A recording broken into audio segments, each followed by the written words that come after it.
Berlin pledged greater support in the wake of the deadly attacks here in Paris, which the Islamic State has claimed responsibility for. Let's cross now to Berlin. That's where our Jessica Saltz joins us on the line now. Jessica, talk us through and tell us really what will Germany's involvement look like now? Well, we just saw the German parliament vote largely in favour for the German military, the Bundeswehr, to join the military fight against IS in Syria and Iraq for a year. Now, this will see Germany involved crucially in a non-combative role. They'll be sending up to 1,200 German troops who will be deployed and involved in reconnaissance missions, largely, meaning flying tornado jets over Syria and Iraq to gather information to pass on to France and other allies. They will also be helping out France in other ways by helping France refuel in midair, and also providing a protective role by sending a German frigate to the Mediterranean to protect the German warship Charles de Gaulle.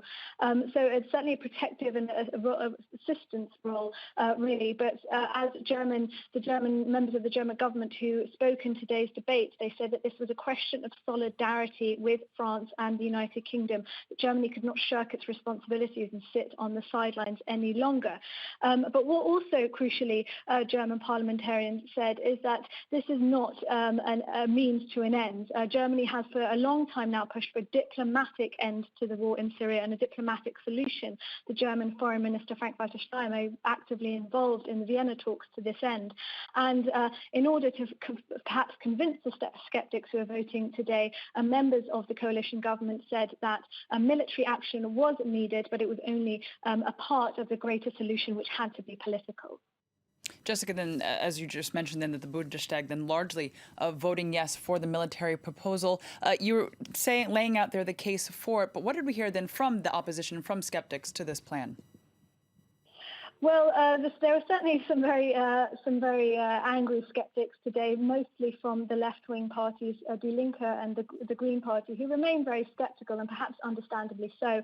Their main sticking point was the speed at which they had to approve this mandate. They were given a 16-page document only on Tuesday to look through for approval in today's vote, and they said that this was just far too quick. Almost every MP who spoke from these left-wing parties today said the same thing, that this is such a complex issue. It's one that the German government is underlining involves German national security, European security, and also, of course, the question of ending the war in Syria and Iraq. And to push through a mandate so quickly is wrong. They also question the fact that this mandate is for a year. What can really be done in a year? And they're also questioning the legality of it.